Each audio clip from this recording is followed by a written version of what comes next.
பொதுவா பாவம் செய்றவங்க கிட்ட ஒரு குற்ற உணர்வு இருக்கும். அந்த பாவத்துல இருந்து வெளிய வர முடியலையே!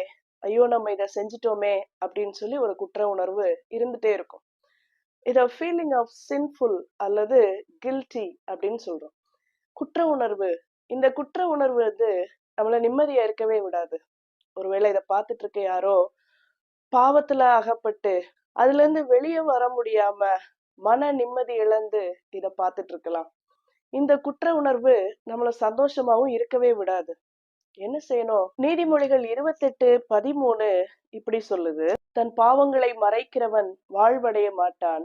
அவைகளை அறிக்கை செய்து விட்டு விடுகிறவனோ இரக்கம் பெறுவான். ஒருவேளை பாவத்தை நினைச்சிட்டே இருந்தோம்னா அதுல இருந்து தப்பிக்கவே முடியாது. பாவத்தை மறைக்கவும் கூடாது. பாவம் செய்த குற்ற உணர்ச்சியிலேயே இருக்கவும் கூடாது. அறிக்கையிடணும் ஆண்டவர்ட்ட. அறிக்கையிட்டது மாத்திரம் இல்ல, அத விட்டுறணும். ஒருவேளை இன்னைக்கு பாவம் செய்த ஒரு குற்ற உணர்வோட கடுமையா கஷ்டப்பட்டுட்டு இருக்கீங்க. உங்க மனசுல நிம்மதி இல்லைன்னா, இந்த ஆண்டவர் நமக்கு இந்த வசனத்தின் வழியா சொல்லித் தராரு. 1 யோவான் 1:9 இப்படி சொல்லுது. நம்முடைய பாவங்களை நாம் அறிக்கையிட்டால், பாவங்களை நமக்கு மன்னித்து, எல்லா அநியாயத்தையும் நீக்கி சுத்திகரிப்பதற்கு அவர் உண்மையும் நீதியும் உள்ளவராயிருக்கிறார். பாவங்களை மன்னிக்கிறதற்கு இந்த உலகத்துல யாருக்கும் அதிகாரம் கிடையாது.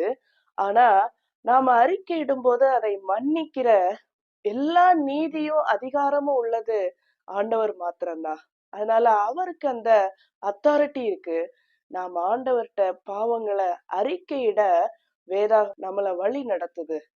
தாவீது பத்சேபாலோட பாவம் செய்த பிறகு தீர்க்கதரிசியாகிய நாத்தான் வழியா அவருடைய குற்றத்தை சுட்டி காட்டுறாரு. அப்ப தாவீது தன்னுடைய பாவங்களை அறிக்கையிடுற விதமா இந்த வார்த்தைகளை சொல்றாரு. அதுதான் சங்கீதம் 51. நம்ம ஆராதனையில எல்லாம் கூட அத வாசிக்கிறோம். இதுல முதல் 2 வசனங்களே, தேவனே உமது கிருபையின்படி எனக்கு இறங்கும், உமது மிகுந்த இரக்கங்களின்படி என் மீறுதல்கள் நீங்க என்னை சுத்திகரியும், என் அக்கிரமம் நீங்க என்னை முற்றிலும் கழுவி என் பாவம் வர என்னை சுத்திகரியும்.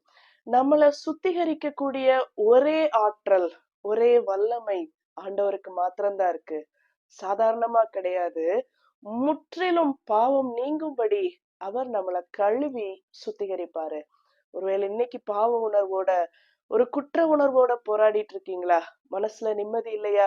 ஆண்டவரே, இந்த பாவங்களை மன்னிங்கன்னு சொல்லி உங்க பாவங்களை எல்லாம் அறிக்கையிடுங்க. ஆண்டவர் அதை மன்னிப்பாரு. மன்னித்து கழுவி நம்மை சுத்திகரிப்பாரு. God bless you.